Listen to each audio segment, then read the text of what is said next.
Assalamualaikum warahmatullahi wabarakatuh. Izin memperkenalkan diri, nama Taruni Jeliananda Putri dari D4 Teknologi Rekayasa Bandar Udara Angkatan 1 Alfa Politeknik Penerbangan Palembang. Di sini saya akan menjelaskan tentang Artificial Intelligence.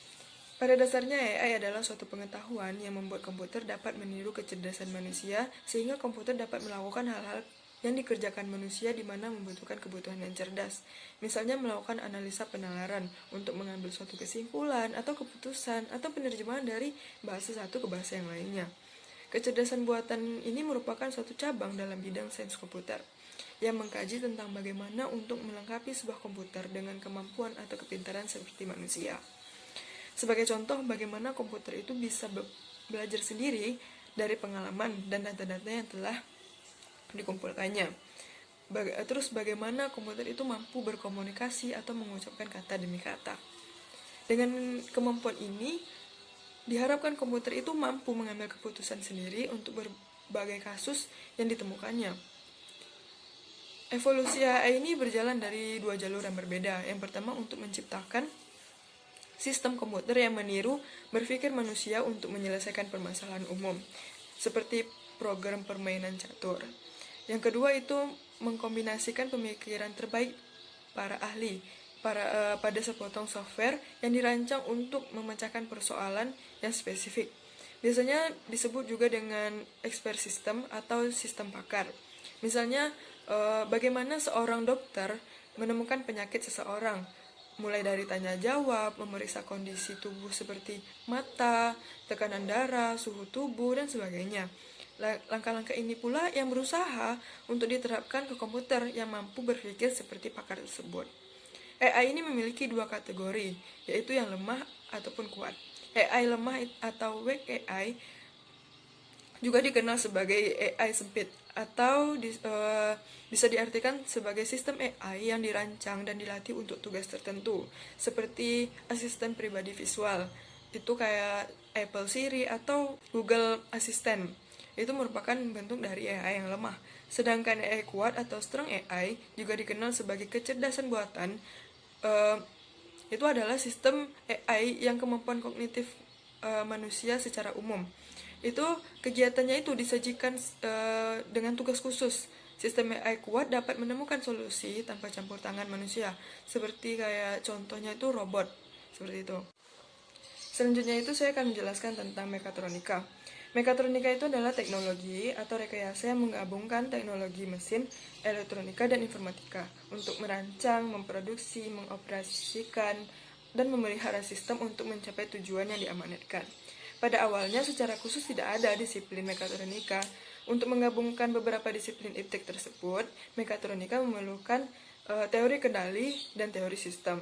Secara sempit, pengertian mekatronika itu mengarah pada teknologi kendali numerik, yaitu teknologi mengendalikan mekanisme menggunakan akuator untuk mencapai tujuan tertentu dengan memonitor informasi kondisi gerak mesin dengan menggunakan sensor dan memaukan informasi tersebut ke dalam mikroprosesor. Ini menumbangkan kemampuan yang spektakuler jika dibandingkan dengan kontrol otomatis menggunakan instrumen analog, karena dapat mengubah skenario kontrol secara fleksibel dan dapat memiliki fungsi pengambilan keputusan tingkat tinggi. Contoh klasiknya barang mekatronika itu seperti lengan robot atau mesin bubut kontrol numerik. Barang-barang ini dapat melakukan pekerjaan-pekerjaannya dengan berbeda-beda dengan cara merubah program mereka sesuai kondisi yang diminta, karena telah ditambahkan kemampuan kendali aktif yang canggih terhadap mekanisme yang telah ada. Komponen utama pada sistem mekatronika itu adalah sensor, akuator, dan kontroler.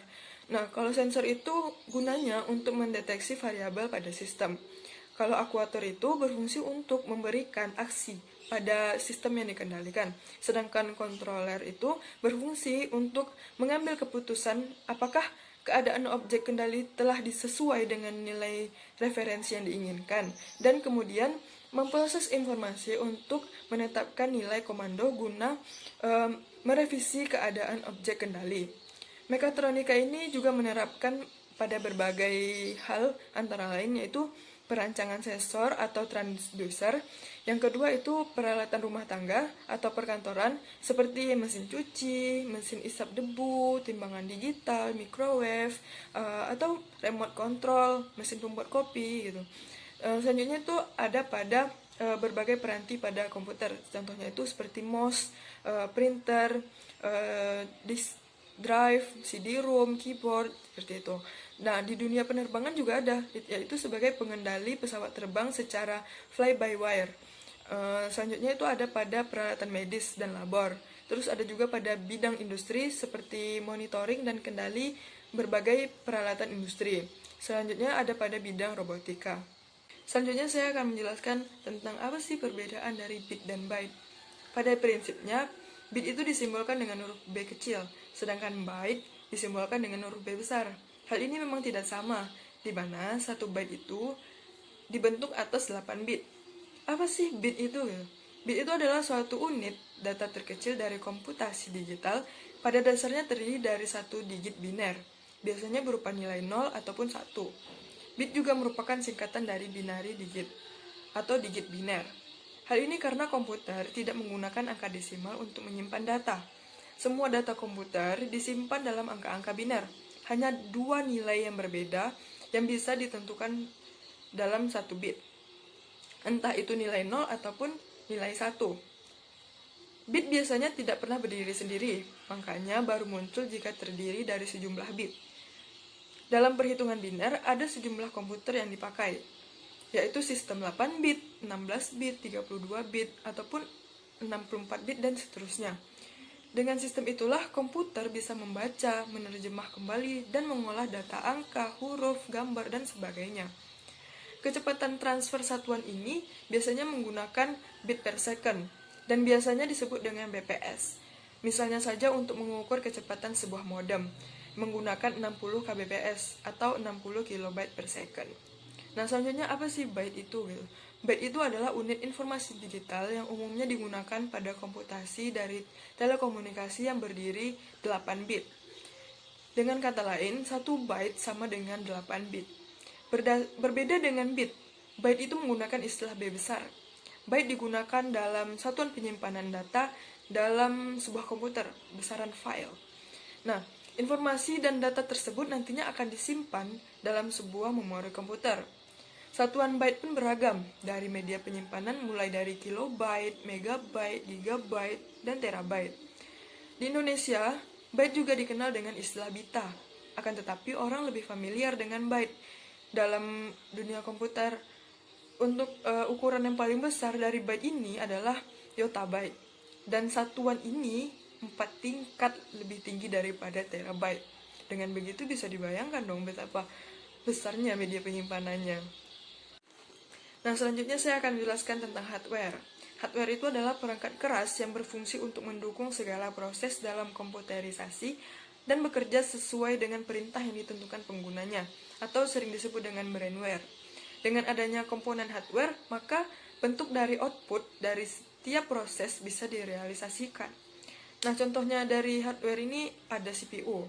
CPU itu merupakan sebuah prosesor, yaitu perangkat keras, proses utama yang merupakan komponen sirkuit elektronika yang dapat melakukan eksekusi komputasi logika, aritmatika, sistem kontrol, dan input-output spesifik berdasarkan instruksi yang diperintahkan penggunanya.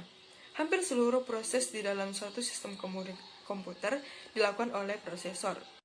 Yang kedua itu adalah perangkat komputer penyimpanan atau storage. Fungsi perangkat komputer yang satu ini adalah penyimpanan data yang akan diproses dan juga setelah diproses oleh CPU. Nah, beberapa perangkat komputer yang tergolong dalam media penyimpanan adalah seperti hard disk. Hard disk ini merupakan sebuah komponen dari komputer yang berfungsi untuk menyimpan suatu sistem operasi atau aplikasi dan juga data-data lainnya. Yang kedua itu adalah flash disk. Flash disk ini merupakan perangkat komputer yang berguna untuk menyimpan data dari komputer. Perangkat ini juga dapat disebut sebagai USB drive, pocket drive, pen drive, atau micro disk. Di pasaran ada banyak jenis flash disk yang berbagai macam kapasitas penyimpanan. Yang ketiga itu ada input. Fungsi perangkat komputer yang satu ini adalah memasukkan data yang akan diproses dalam sebuah komputer.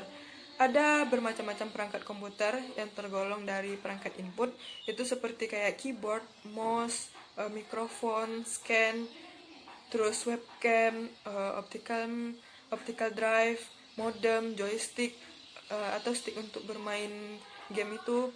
Nah, selanjutnya itu ada output. Nah, fungsi dari perangkat keras output ini itu menampilkan atau menyampaikan hasil data yang sudah diproses oleh CPU. Perangkat komputer ini tergolong dari dalam beberapa perangkat output yang banyak sekali. Contohnya itu monitor, speaker, ataupun seperti printer. Nah, yang kelima itu ada RAM. RAM itu bisa disebut dengan Random Access Memory. Dia itu adalah sebuah komponen yang bertugas sebagai penyimpanan sementara data-data berupa perintah yang akan masuk prosesor dan telah dilakukan oleh prosesor. Artinya memori ini sebagai tempat untuk melakukan sistem kegiatan yang diproses oleh prosesor. Data-data yang tersimpan dalam RAM ini biasanya bersifat sementara, akan hilang ketika komputer itu akan mati gitu. Baiklah, hanya itu yang dapat saya sampaikan. Terima kasih. Assalamualaikum warahmatullahi wabarakatuh.